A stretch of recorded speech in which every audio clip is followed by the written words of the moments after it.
So the most important part at the beginning of the piece lies in your thumb.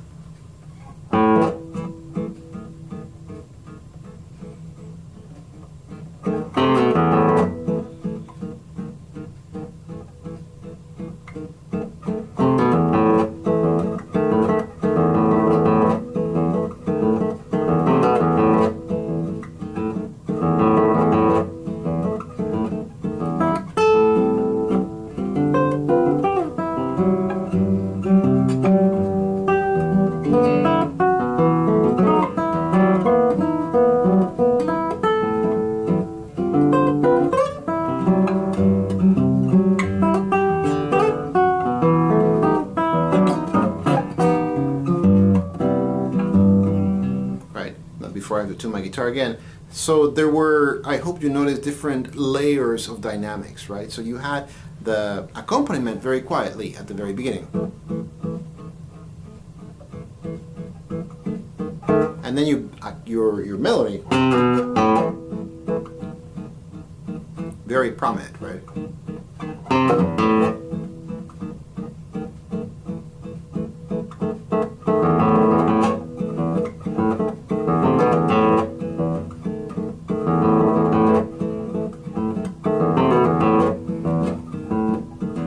Then you have your main melody. Do you notice that my accompaniment is very, very shy, very quiet?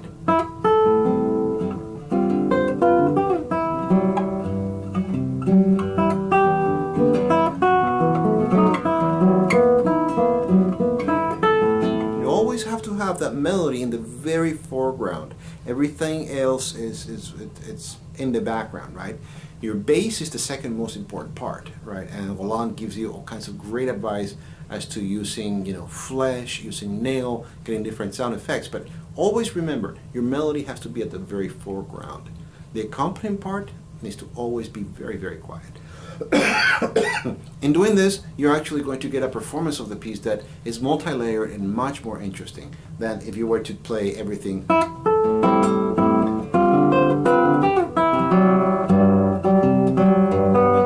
It really makes no sense there, and now I have to tune my guitar.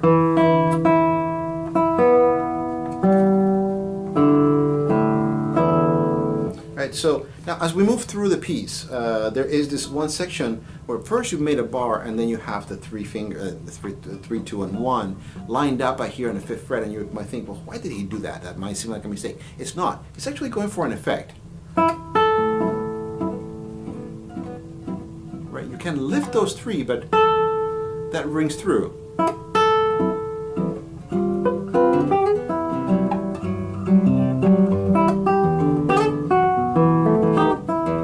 Now I changed the fingering on this. In the score it says 2, but if you use 3, you facilitate navigating to the next chord. Right? So 3 just slides over.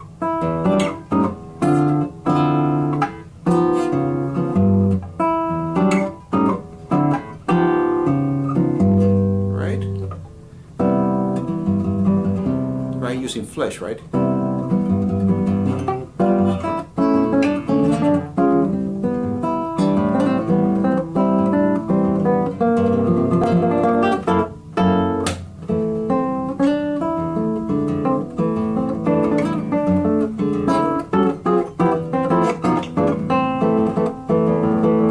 Right? Again, I don't have the score in front of me, so I'm not exactly sure of which part goes where. Now, as far as this section, it really sets you up. Sometimes you're coming quite often out of this B flat, right? Right? And then you slide over 2 and 3 in that they're separated here, they're on top of each other over here. Don't lift your fingers and then try to fish out where you're over here. Use the common fingers that you have, your lead fingers. Then 1, then 2 and 3 are there. Just bring 1 above 2 on the 5th string. Drag that over.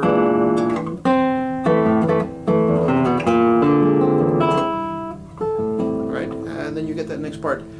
The next section of it is in G major, right?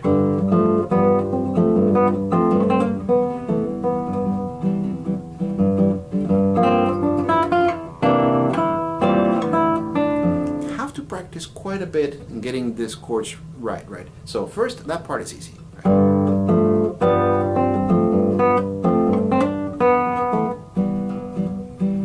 Notice how I'm very quiet with the accompaniment still in this section, right? That's something that has to be prevalent through the whole piece.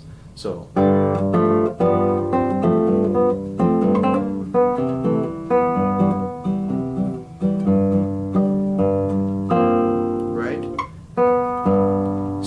That second finger on the 3rd fret.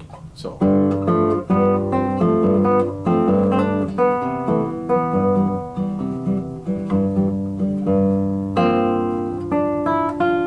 now notice the pinky here, right?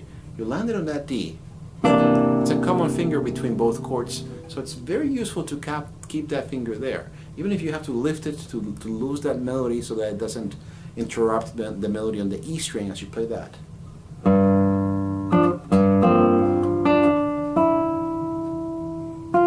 You don't want to bring that right. In that case, it would be interrupting your work on the melody. Sorry. Right here, I just went ahead and used my thumb to mute that 2nd string. Now, honestly, it happens so quickly that you could get away without worrying about it. But if you have time to prepare it and practice it, why not? Right? Might as well do it right. Sorry about that, I just forgot to lift the pinky. Here you just have to jump. Luckily it's an easy chord. Right?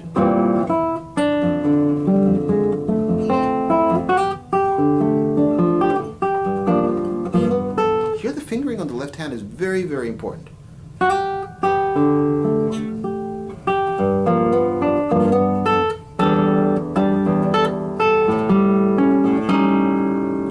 So let's go over that.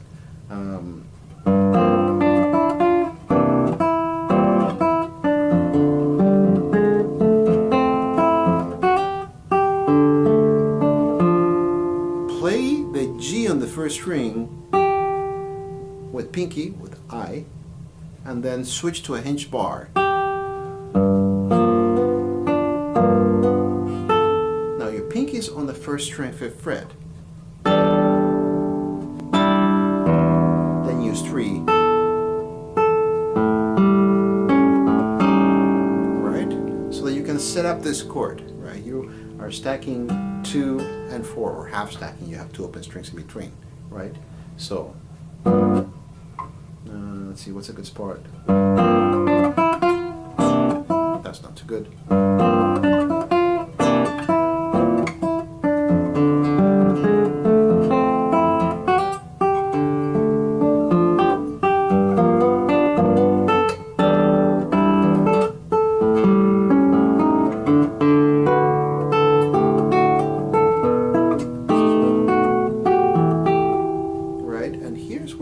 Interesting. Now, I am going to give you a little bit of a cheat here. Now, by this point, your hand is going to be very tired. So many bars, right? So, if you are coming out of here, here you're going to have to stack 2 and 3, and then 2 comes down, right? Now 2 moves to the 6th fret. Put 1 on top of 2. Play the 1st string open, and you are going to out of here, which is more controlled. But if your hand is tired by this point in time, it is quite nice. It's happening so quickly also that it really makes sense to take this little shortcut that will help you cheat the fatigue of the left hand. So, IP.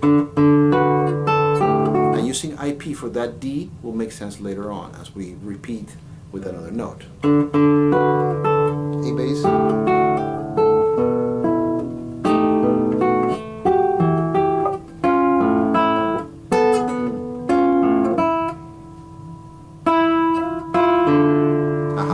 So, as you come out of here,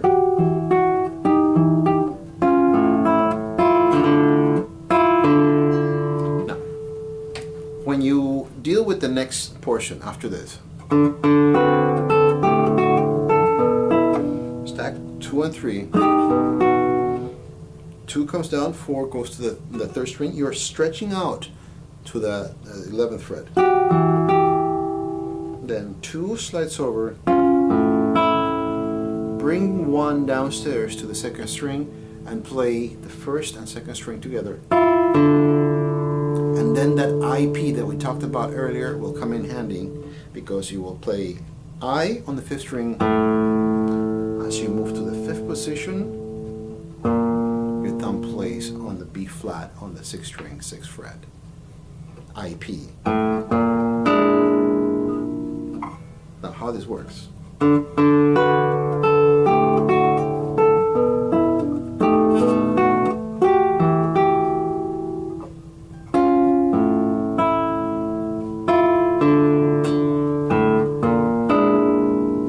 Even slower.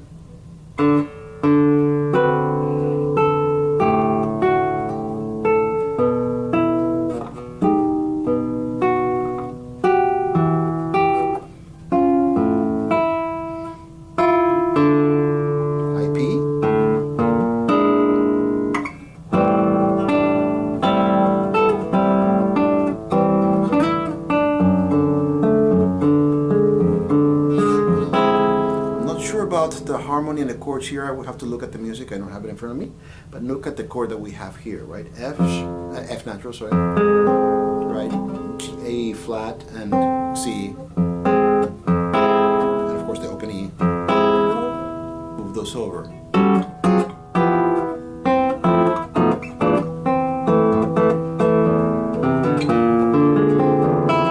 And then comes this, very fun part that a lot of people have trouble with, because they're over pressing in this bar. That's all it is, you're sliding back and forth.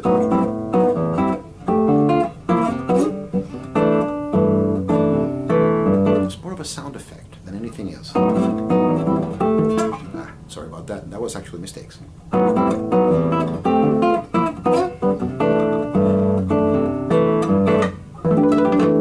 Right, that's just harmonics on a 12th fret.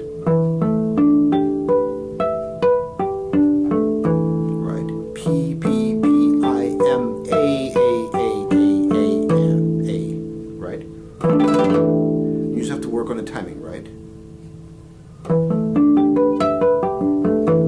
And make sure that everything is even, right? So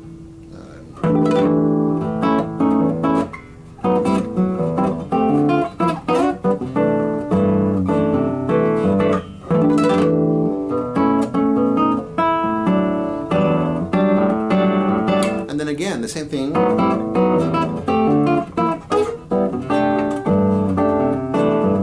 You're doing the same thing that you did earlier, but this time not on the 2nd string. You do the slide on the 1st string, right? And again, I know there's some wrong notes in there. I don't have the score right now in front of me. I wish I did, just to make sure that I was getting everything right for this video. But hopefully this will get you started with that section with the score, just making sure that you're doing all the notes properly, just taking your time, practicing it slowly.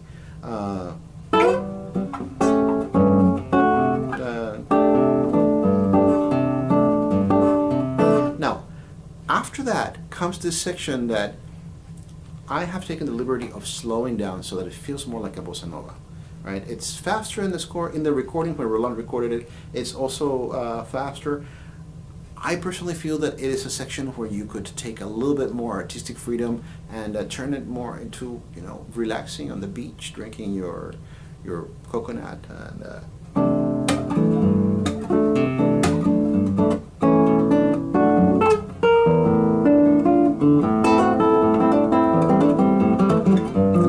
speeding up on that, right? So that whole section.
We'll make a tutorial on that next section. There's a lot of things that happened in there, and I just played it by memory.